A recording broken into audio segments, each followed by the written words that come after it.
Bismillahirrahmanirrahim. Assalamualaikum warahmatullahi wabarakatuh. Salam sejahtera bagi kita sekalian. Shalom, Om Swastiastu, Namo Buddhaya, salam kebajikan. Saudara-saudara sekalian yang saya hormati dan yang saya banggakan. Saudara Bobi Nasution, Ketua Umum Barisan Pengusaha Pejuang yang juga adalah Wali Kota Medan.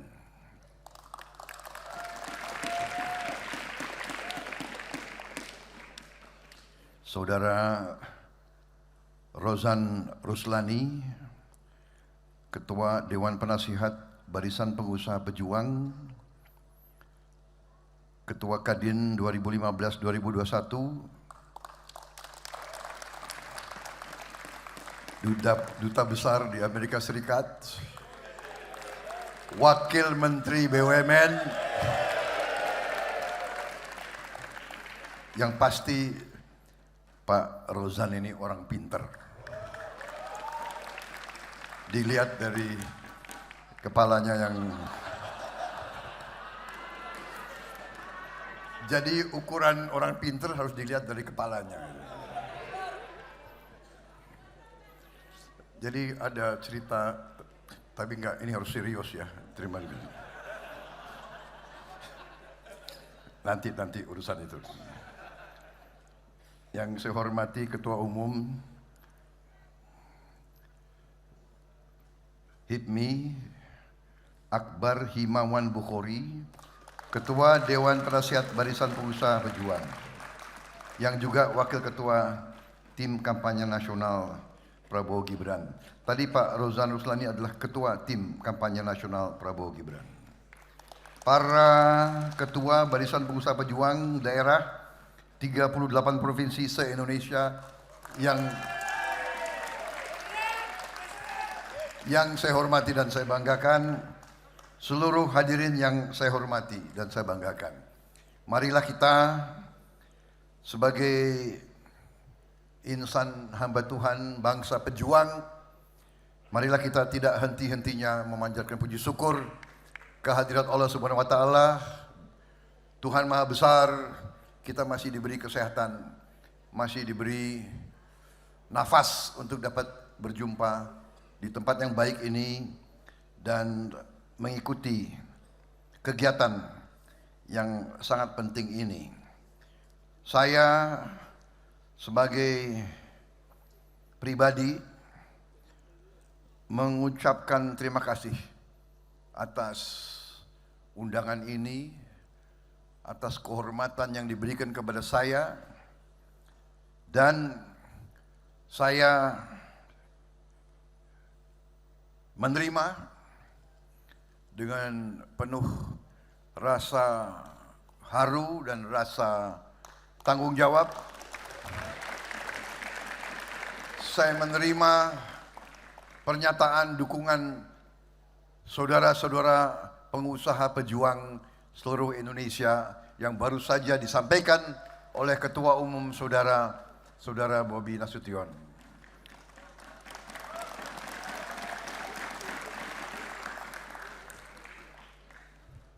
Atas nama saya sendiri dan Saudara Gibran Rakabuming Raka, saya menerima pernyataan dukungan itu.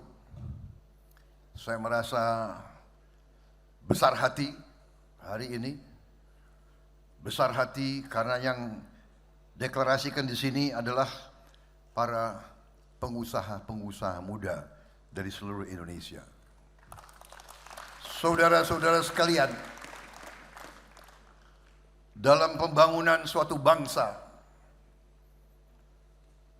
dalam kajian-kajian sejarah oleh universitas yang terkemuka di dunia, antara lain Harvard University, dikatakan bahwa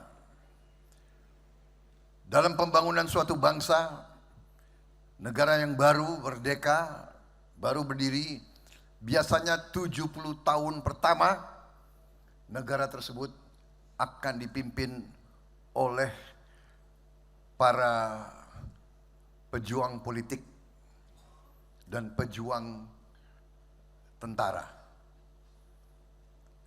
Ini hasil kajian banyak negara-negara yang baru merdeka.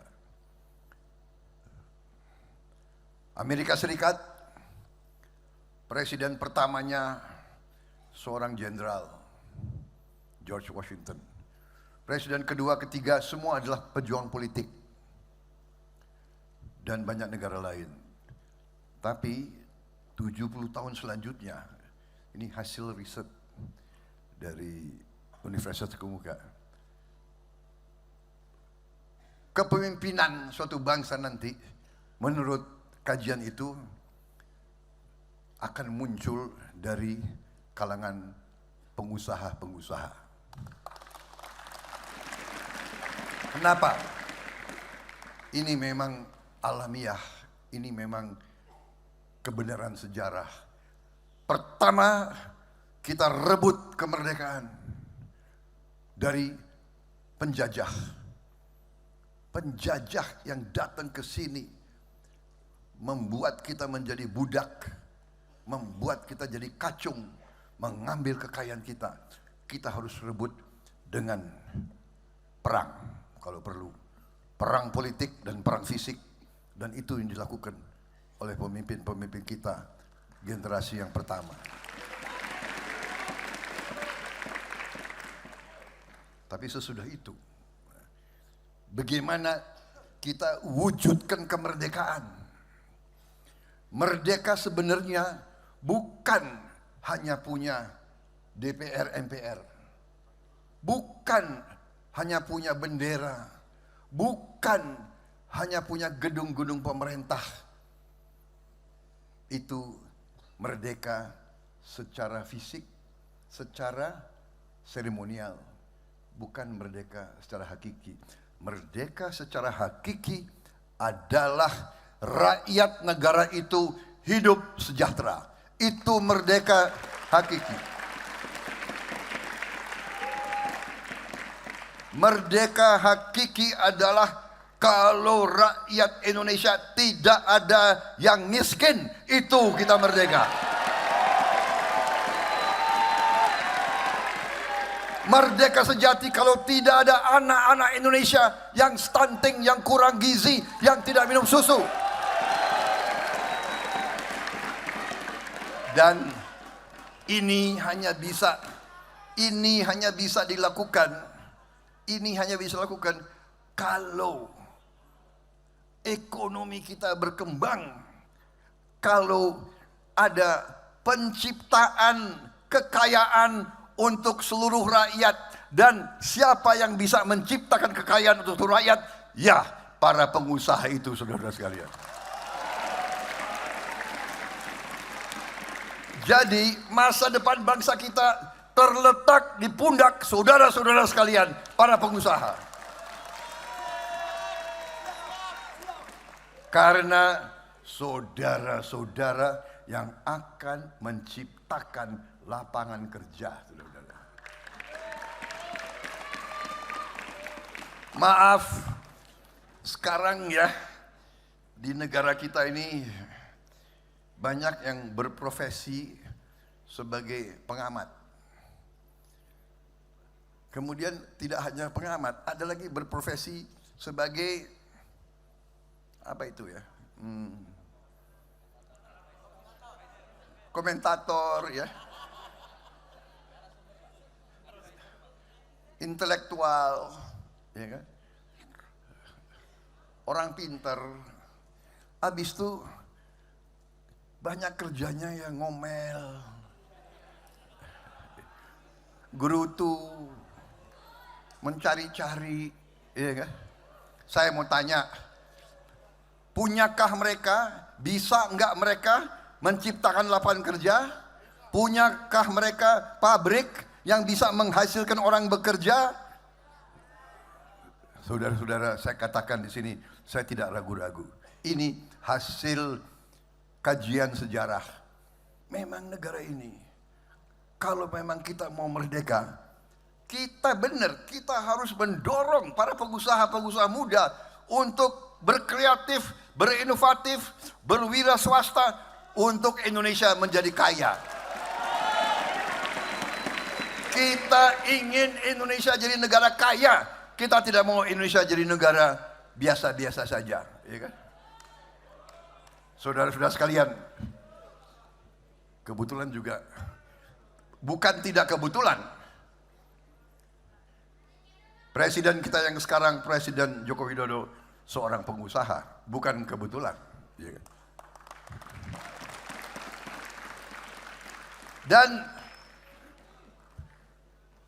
saya sendiri mantan prajurit, ya saya juga pengusaha, saudara-saudara. Kenapa? Karena pensiun saya sebagai jenderal nggak cukup.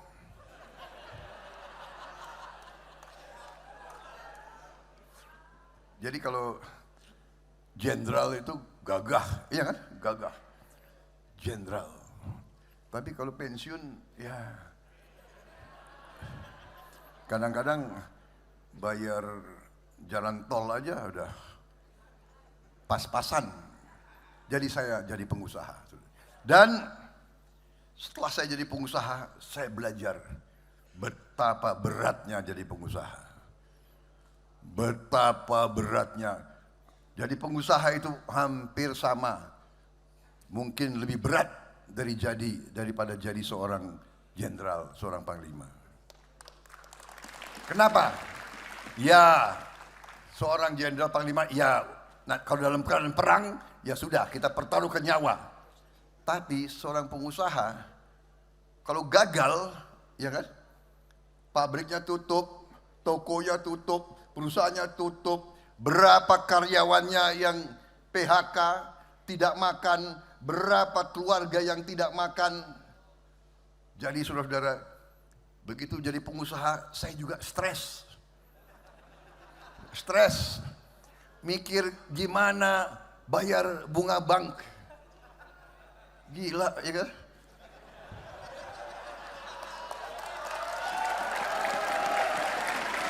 Benar ya? Pengusaha Indonesia tau gak? Gayanya aja keren.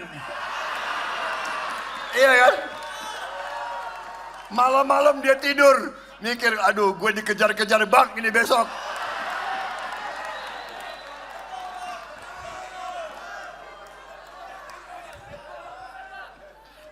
Tahu nggak yang banyak takut? Yang banyak takut gue jadi presiden, tahu nggak siapa? Itu bankir-bankir itu.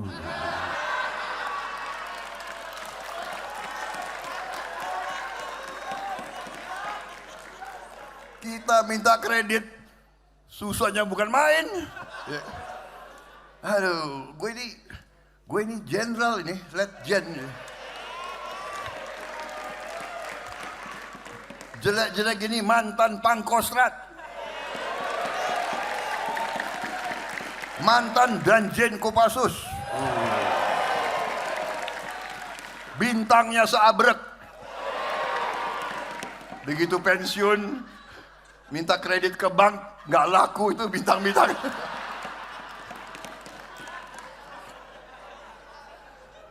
Alhamdulillah.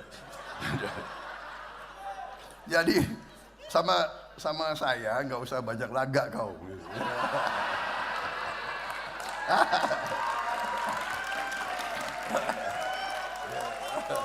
Iya kan?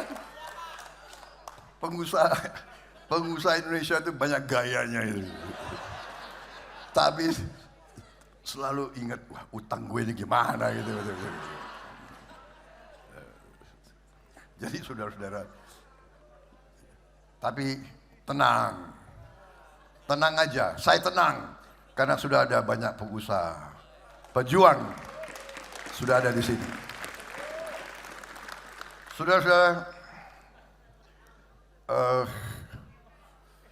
kita berada dalam keadaan yang sangat kritis, sangat vital.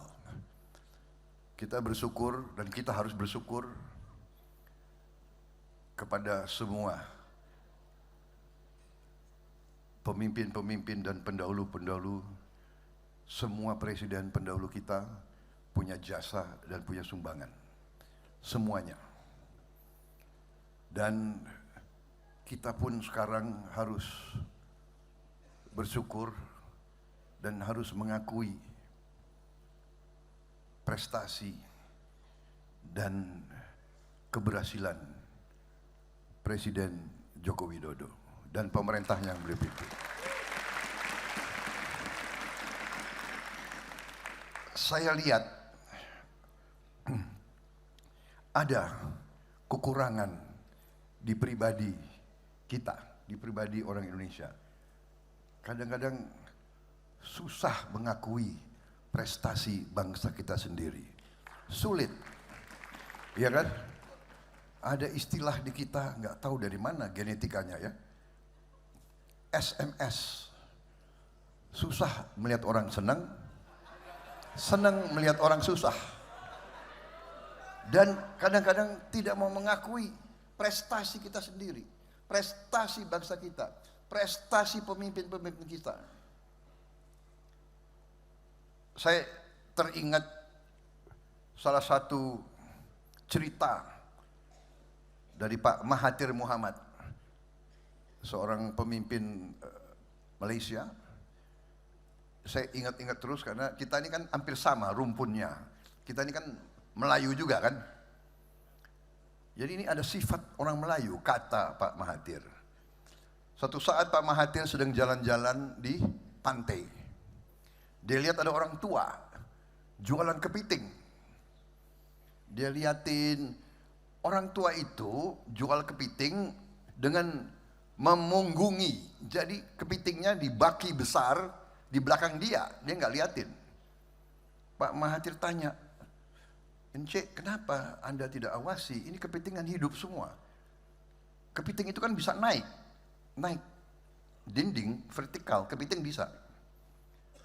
Apa Anda tidak takut kepiting itu lolos? Anda hilang kepiting-kepitingmu." "Oh tidak, Pak Mahathir, tidak. Kepiting punya sifat. Kalau temannya sudah paling atas, nanti teman yang satu lagi seret dia ke bawah. Jadi nggak mungkin kepiting lolos karena temannya naik diturunin oleh temannya juga." Dan itu yang Pak Mahathir mengatakan, ini sifat bahwa kita orang rumpun ini punya sifat kepiting. Jadi kita kadang-kadang tidak mau belajar dari bangsa yang berhasil. Bangsa yang berhasil adalah kalau perlu bersama-sama mendorong salah satu untuk kita mencapai tujuan yang kita inginkan. Jadi kalau kita melihat dari semua kriteria, saudara-saudara pengusaha, saya punya slide cukup banyak di sini. Saya dikasih waktu berapa, Pak? Hah?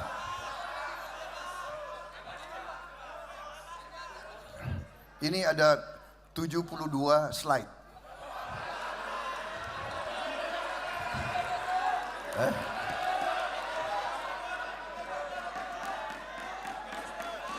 Benar. Jadi, tapi saudara kan pengusaha. Pengusaha kan pinter-pinter, ya kan? Saudara lebih ngerti angka-angka ini daripada saya, benar? Jadi saya ringkas saja ya. Jadi saudara-saudara, kita berada di suatu titik yang kritis dalam arti semua indikator, semua angka, semua pengamat dari luar negeri dan para ahli mengatakan Indonesia ini akan menjadi negara kelima, keenam terbesar dan terkaya di dunia. Bisa kita bayangkan nggak itu? Kalian kan nggak bayangkan kan? Karena kita tidak mengerti betapa besar, betapa kaya kita. Karena kita sudah lama kena cuci otak dari budaya-budaya lain, iya kan? Padahal ini fakta dan kenyataannya. Jadi saudara-saudara, kita sekarang ini ingin dan yakin dan mampu untuk menjadi negara makmur. Kita tidak mau jadi negara biasa, kita mau jadi negara makmur. Dan negara makmur itu adalah karena kita ingin menggunakan dan mengelola semua kekayaan kita supaya nilai tambahnya berada di Indonesia dan dirasakan oleh seluruh rakyat Indonesia. Itu tujuan kita. Jadi saudara-saudara, kalau kita lihat sekarang ya, fondasi ekonomi kita sudah solid.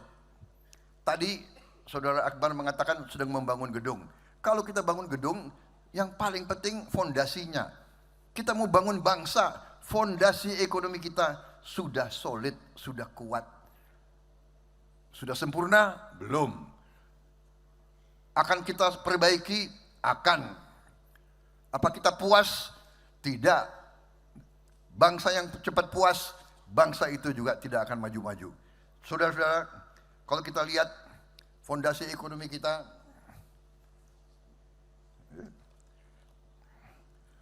tahun 2014 PDB kita 890 miliar, sekarang 1,3. Sebetulnya tahun ini 2023 sudah 1,4. Tahun 2025 akan menjadi 1,5 triliun PDB kita. Neraca perdagangan 2014 minus 6,6 miliar, minus. Sekarang kita surplus 54,4 miliar dolar. Ini fondasi yang solid. Ini karena kebijakan. Ini karena kebijakan. Saya tidak akan terlalu banyak, tapi sekarang kita lihat capaian pembangunan yang dicapai oleh pemerintah Joko Widodo. Ya. Kita lihat jumlah kilometer jalan tol 2014 802, 2002 2687, 300% meningkatnya. Pembangkit listrik dari 53 gigawatt menjadi 81 gigawatt. Jalan umum meningkat, bendungan meningkat, bandara meningkat, pelabuhan meningkat cukup signifikan.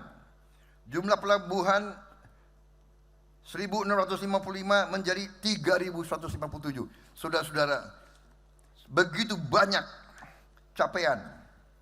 Peningkatan ekonomi, penurunan kemiskinan, pemerataan pembangunan, dan seterusnya, dan seterusnya. Saya kira luar biasa. Kita harus bersyukur. Banyak negara dalam keadaan bangkrut. Banyak negara tidak bisa bayar gaji. Banyak negara tidak bisa bayar apapun. Kita bersyukur. Tetapi masih saja orang itu banyak yang selalu mencari-cari yang negatif, menyinyir, mengejek, dan sebagainya. Tapi tidak apa-apa. Kita diapakan, saya minta saudara-saudara, kita dihina, kita difitnah, kita diejek, senyumin aja.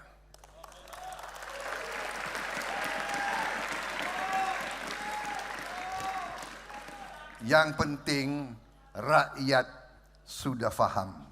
Yang penting rakyat sudah mengerti. Saudara-saudara sekalian, saudara-saudara, hoax, fitnah, negative campaign itu paradigma politik lama. Dan itu gaya dan tradisi politik yang dikendaki mungkin oleh kekuatan-kekuatan asing. Karena kekuatan asing sejak dahulu selalu ingin divida et impera, selalu ingin pecah belah. Kita tidak mau pecah belah. Kita tidak mau. Saudara-saudara sekalian, kita bersaing, kita akan bertanding dengan gagasan. kita akan bertanding dengan program, dan kita yakin program kita adalah program yang nyata, yang real, yang akan membawa negara ini menjadi negara kuat, menjadi negara makmur. Kita yakin itu. Apa yang sudah dilakukan Presiden Jokowi, Indonesia pertumbuhan salah satu yang terbaik di dunia, tingkat inflasi yang salah satu terendah di dunia, utang pemerintah kita terendah dibandingkan dengan begitu banyak negara. Kita sekarang mungkin keempat terendah di dunia hutang pemerintah kita. Tentunya ini karena manajemen dan ekonomi yang baik, kepemimpinan dan pemerintahan yang baik. Saya bagian dari pemerintah, saya sudah hampir 4 tahun lebih di dalam pemerintah. Saya ikuti dengan seksama, dan akhirnya saya yakin bahwa mau tidak mau program, strategi, dan arah yang sudah dirintis oleh Presiden Jokowi harus kita lanjutkan kalau kita ingin berhasil. Saudara-saudara sekalian, kalau kita lihat sebagai contoh saja, saya mengambil contoh salah satu program strategi kebijakan Presiden Jokowi yang sangat vital, yaitu hilirisasi. Hilirisasi adalah vital, dan hilirisasi adalah bagian yang sangat penting dari program Prabowo Gibran.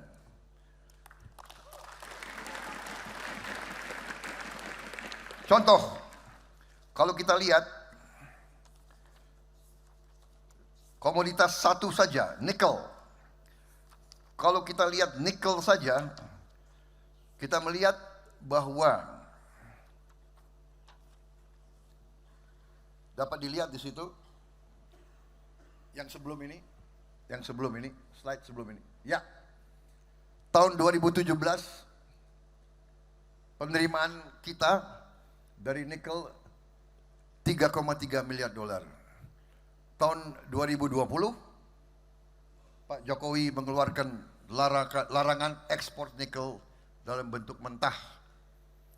Dalam 2 tahun sesudah kebijakan itu, penerimaan kita naik 10 kali lipat, 1000%.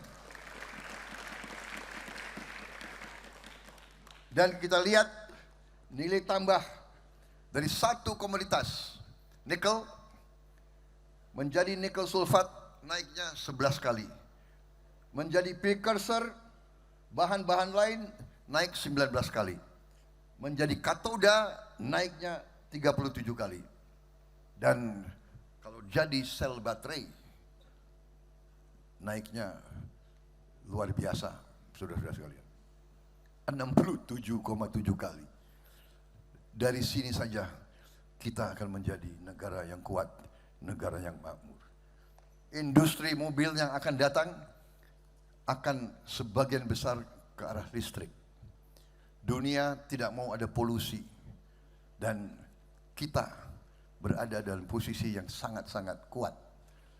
Kita nanti bisa lompat, langsung kita bikin mobil-mobil listrik, saudara. Vietnam sudah melakukan, sudah membuat mobil listrik yang berhasil.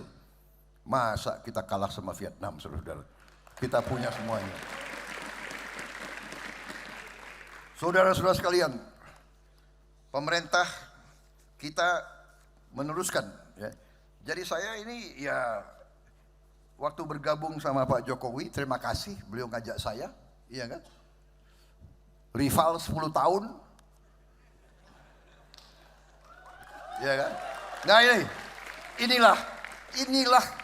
inilah budaya bangsa Indonesia. Inilah salah satu kenapa saya ini saya ini jadi satu sama Pak Jokowi. Walaupun beliau kalahkan saya 2 kali. Saudara-saudara, di mana negara mana ya kandidat yang menang mengajak yang dikalahkan, ayo gabung sama saya, mari bersatu kita membangun bangsa kita dan kita. Ini leadership, ini negarawan.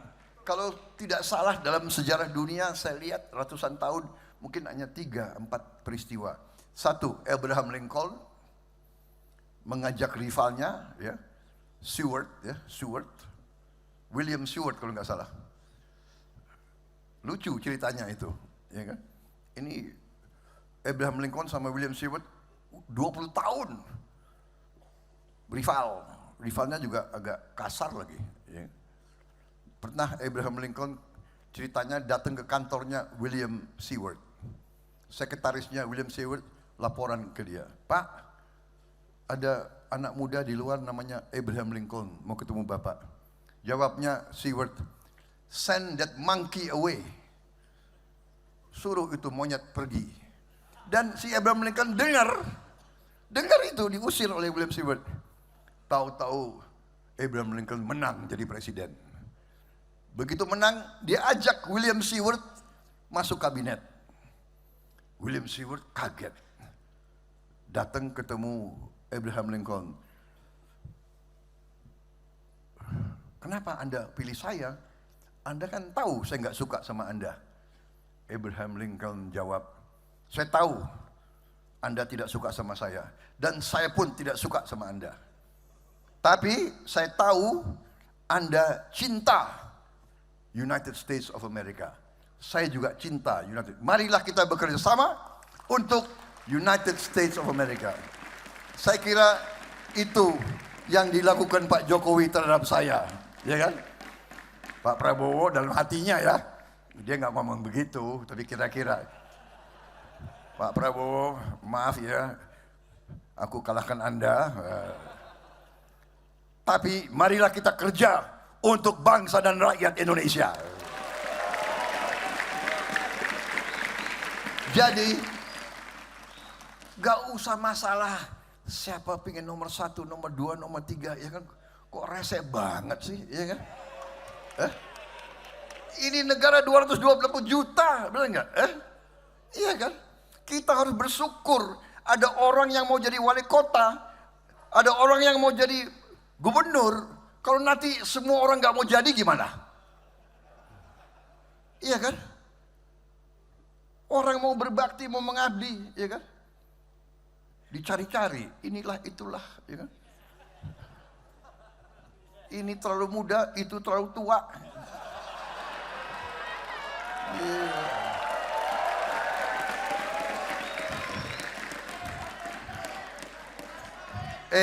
Rakyat kita tidak bodoh, rakyat kita sudah pintar. Rakyat kita di mana-mana saya lihat sudah punya gadget semua, udah ngerti. Hei, elit-elit di Jakarta, udah nggak bisa lagi loh nipu-nipu rakyat kita sekarang ini.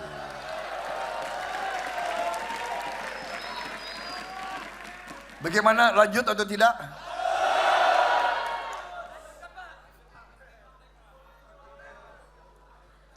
Saudara-saudara, begitu banyak data, ya kan? Kalau kita lihat sekarang apa yang sudah dilakukan, yang saya sebut Jokowinomics, bahwa Presiden Jokowi melaksanakan ekonomi Pancasila, ekonomi yang membela rakyat Indonesia. Kita lihat betapa proyek-proyek yang diturunkan, Kartu Indonesia Sehat, Kartu Indonesia Pintar, Kartu Sembako, Program Keluarga Harapan, BLT Dana Desa, terus Kartu Prakerja, bantuan keluarga rawan stunting, subsidi listrik, subsidi LPG, subsidi BBM, subsidi perumahan. Saudara-saudara, bagaimana coba? Ini yang saya katakan fondasi yang kuat. Untuk itu kita akan lanjutkan dan kita akan tambah. Kita akan percepat pembangunan.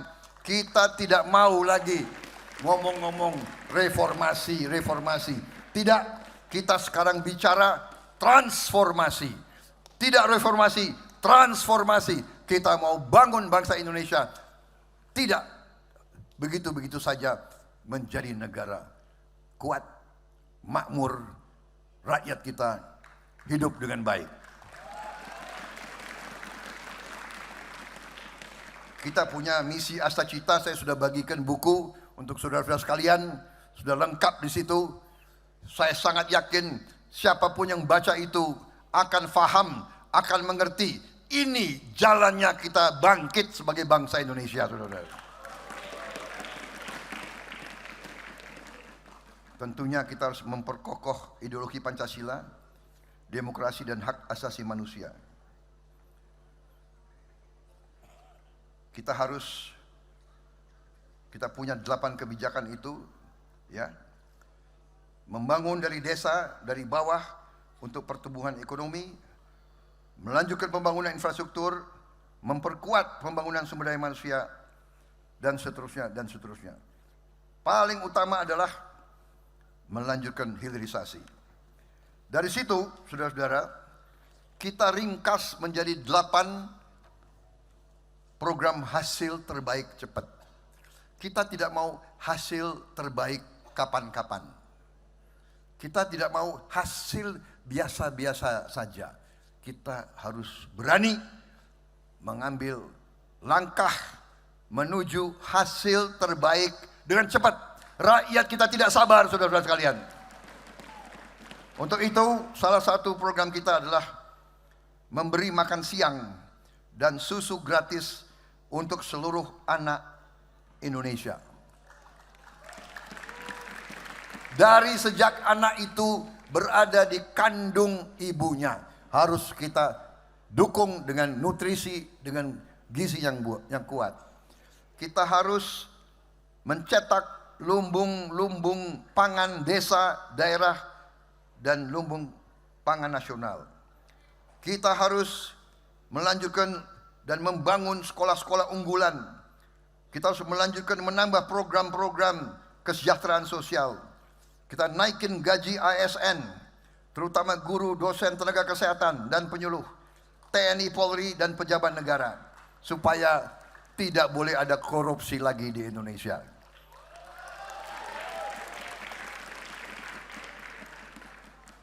Kita mendirikan badan penerimaan negara dan berusaha sekeras tenaga meningkatkan rasio penerimaan negara terhadap produk domestik bruto kita ke tingkat yang lebih tinggi, di atas 20%.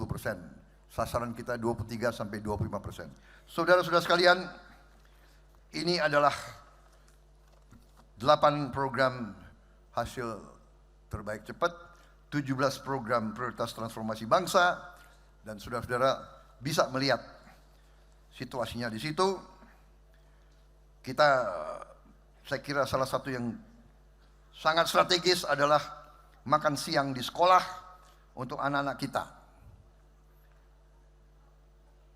Pendidikan usia dini, sekolah dasar, termasuk madrasah, pesantren, sekolah menengah pertama termasuk madrasah sanawiyah, sekolah menengah atas, sekolah menengah kejuruan, madrasah aliyah, dan pesantren. Saudara-saudara sekalian, nanti ada yang tanya bagaimana kita biayai itu semua. Kita sudah hitung, kemampuan kita cukup, pengelolaan kita akan lebih baik, terus membaik. Saudara-saudara sekalian, saya kira intinya itu yang ingin saya sampaikan. Saya akan tutup dengan menyampaikan suatu gambaran, yaitu bahwa kita sekarang, pemerintah sudah menyusun dan kita tinggal melanjutkan suatu persiapan hilirisasi besar-besaran. 21 komoditas sudah kita siapkan petanya. 21 komoditas sudah kita bikin pohon yang kita sebut pohon-pohon industrinya. Saudara-saudara sekalian, kita lihat sebagai contoh dari komunitas-komunitas tertentu, kelihatan 21 komoditas: batu bara, nikel, timah, tembaga, boksit, besi baja, emas, perak, aspal, minyak bumi, gas bumi, kelapa sawit, kelapa, karet, biofuel, kayu, getah pinus, udang, perikanan, rajungan, rumput laut, dan garam. Ini kita sudah siapkan contoh pohon industri. Ini pohon industri tembaga. Anda bisa lihat dari bahan tembaga merubah jadi copper concentrate, nilainya tambah 2 kali, menjadi copper cathode, naiknya 7,9 kali, kemudian menjadi produk-produk copper strip menjadi 14,5 kali, dan ini semua industri-industri, pabrik-pabrik yang berapa ribu pabrik yang akan hidup. Industri piping, industri electrical, industri elektronika, arsitektur, industri otomotif, industri coinage, biomedical, dan seterusnya. Terakhir industri militer. Lanjut, pohon industri nikel. Demikian. Kita lihat di bawah, nilainya bisa 67 kali. Nilainya 67 kali. Lanjut, pohon industri boksit.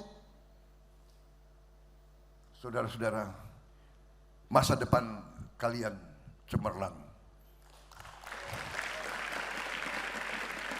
Lanjut, pohon industri timah. Lanjut, minyak bumi. Lanjut, gas bumi. Anda lihat di bawah itu, ya, gas bumi menjadi petrokimia hulu, menjadi petrokimia intermediate, naiknya sudah belasan kali, puluhan kali. Di ujungnya nilai tambahnya 43 kali nilainya. Lanjut, saudara-saudara sekalian, inilah yang harus kita lakukan. Investasi besar dengan peranan pengusaha-pengusaha nasional di seluruh daerah Republik Indonesia. Saudara-saudara sekalian, ini peta kita, ini roadmap kita, ini adalah cara kita menuju Indonesia Emas. Ini cara kita, rakyat kita akan terhormat. Rakyat kita harus melihat tidak ada lagi orang miskin di Indonesia. Tidak ada lagi orang lapar di Indonesia. Dan kita harus berani, dan kita akan berani.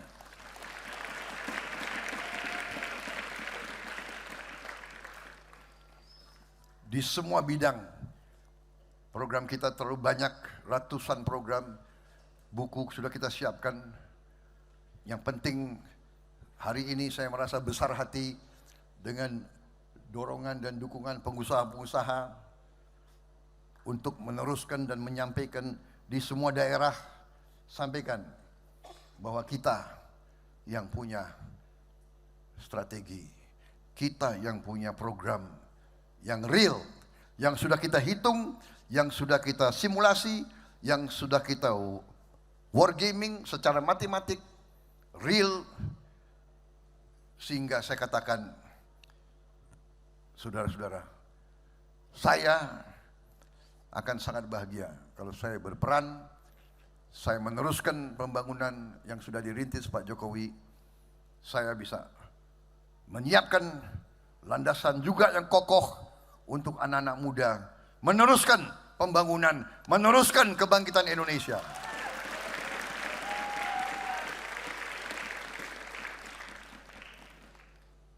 (2045) adalah 22 tahun lagi. Ya. Mudah-mudahan pada saat 22 tahun lagi saya masih bisa melihat Indonesia Emas. Yang muda-muda jangan senyum-senyum, ya kan? belum tentu nomor urut loh. Ya. Tapi percayalah, mari kita bersatu. Kuncinya kita bersatu. Kuncinya kita rukun. Kuncinya kita kolaborasi. Kuncinya kita bersaudara. Kuncinya kita saling mengisi, saling mendukung, saling koreksi. Jangan saling menghujat. Jangan saling menghina. Jangan saling mengejek. Jangan, sudah biarkan.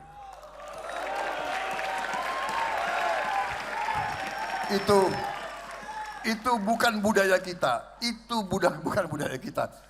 Itu salah paradigma. Ya, salah paradigma. Rakyat kita tidak suka. Semakin Anda menghina, semakin Anda menghasut, semakin Anda mentertawakan, rakyat semakin tidak suka sama Anda. Jadi maaf, survei kita naik terus.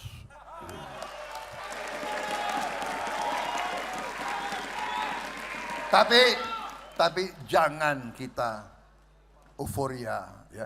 Jangan, survei itu ya patokan. Tapi kita tetap kerja keras. Karena saya percaya rakyat kita tidak bodoh. Rakyat kita tidak bodoh, itu saya yakin. Dan rakyat kita tidak mau dibohongi terus-menerus, saudara-saudara sekalian. Rakyat kita, terutama yang paling bawah dan paling miskin, capek. Mereka nggak mau lagi hanya nunggu. Mereka ingin lihat pemimpin yang bisa mengelola kekayaan, bisa dirasakan oleh mereka secepat-cepatnya, saudara-saudara sekalian.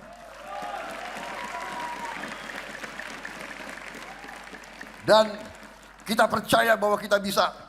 Saudara-saudara, semua mulai dari impian, tapi impian kalau diimplementasi, impian itu jadi kenyataan. Saudara-saudara sekalian, kita harus punya mobil buatan Indonesia, saudara-saudara sekalian.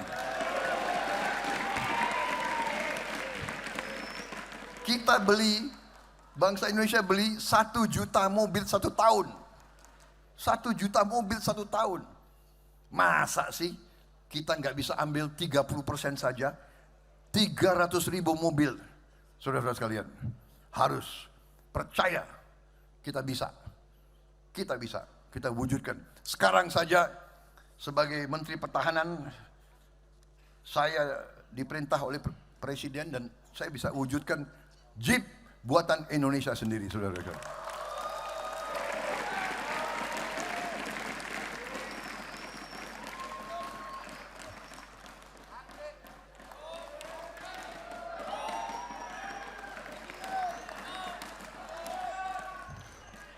Gagah ya, gagah nggak? Tapi memang butuh suatu keberanian, butuh suatu will, ya. Jadi waktu itu, ini saya ingin cerita, karena memang ini ceritanya menarik. Waktu itu saya punya rencana sebagai Menhan, ingin memberi kendaraan operasional untuk seluruh TNI. Ya. Karena kendaraan-kendaraan TNI sudah banyak yang tua dan rusak. Kita mau perbaiki, perbarui. Jadi saya akan putuskan kendaraan yang mana dari sebuah negara bisa sampai di Indonesia, Jeep mereka $20.000 satu mobil. Bayangkan, 20.000. Karena dia besar produksinya, jadi dia ongkos produksinya katanya hanya $12.000, $14.000. Jadi sampai di Indonesia plus ini plus untung ya 20.000 lah. Tapi saya bisa bayangkan bagaimana perwira-perwira Indonesia, ya kan? Komandan Kodim, Brigade, Panglima, Komandan Korem, Komandan Batalion pakai Jeep buatan negara asing. Rasanya hati saya itu nggak rela. Saya panggil Pindad, saya cari profesor yang hebat-hebat yang bisa bikin, saya tanya, bisa nggak bikin mobil Jeep Indonesia? Mereka bilang, bisa Pak, rencanakan. Rencana ini, itu. Datangnya, biayanya $59.000. Satu. Jadi, saya harus putuskan. 20.000 lebih murah, bisa lebih banyak. Atau 60.000. Saya pikir-pikir. 20.000 lebih murah, tapi tidak ada pride, tidak ada nation building, tidak ada membangun bangsa dan membangun karakter bangsa. 60.000, tapi ada harga diri, ada pelajaran untuk insinyur-insinyur Indonesia. Mereka bisa belajar membangun dan satu saat nanti juga akan turun ongkosnya. Akhirnya saya putuskan bikin Jeep buatan Indonesia. Masih mahal, tapi demi masa depan anak Indonesia, demi harga diri bangsa Indonesia, demi pride rakyat kita ingin melihat produk-produk buatan bangsa Indonesia. Akhirnya kita bangun dan ternyata bisa. Mudah-mudahan tahun depan terus, dan mudah-mudahan saudara-saudara masing-masing perusahaan kalian nanti mudah-mudahan beli 20 Jeep Maung masing-masing. Benar ya? Saya kira cukup. Aduh, enak aja.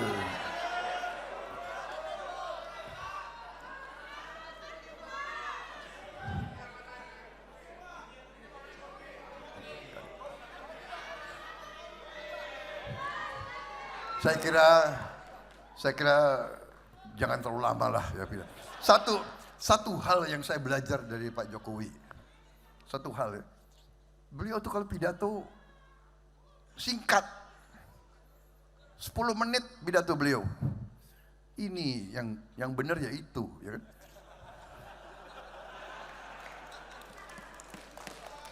Kita ini, saya kasih tahu ya, ini pengakuan ya, menteri-menterinya Pak Jokowi seneng kalau beliau yang mimpin rapat. Oh ini pasti singkat ini, paling 1,5 jam ini, ya kan? Yang repot malah menteri-menterinya, panjang paparannya, panjang lebar, ini semua mau dilaporkan, ya kan? Yang nggak perlu dilaporkan, laporkan juga, gitu. Tapi yang itu satu hal, pidato beliau singkat-singkat. Jadi saya harus belajar dari beliau. Makanya wassalamualaikum warahmatullahi wabarakatuh.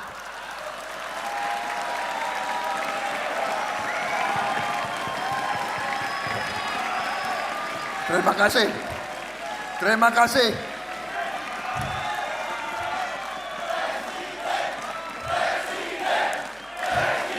Terima kasih pengusaha pejuang.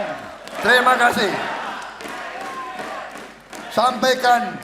Sampaikan pesan kita ke seluruh rakyat Indonesia, saudara-saudara. Masa depan kita gemilang. Masa depan Indonesia hebat. Kita menuju Indonesia Emas. Terima kasih. Selamat berjuang. Selamat berjuang. Dan nanti malam kalau tidur nggak usah pikirin utang-utang itu. Terima kasih. Merdeka!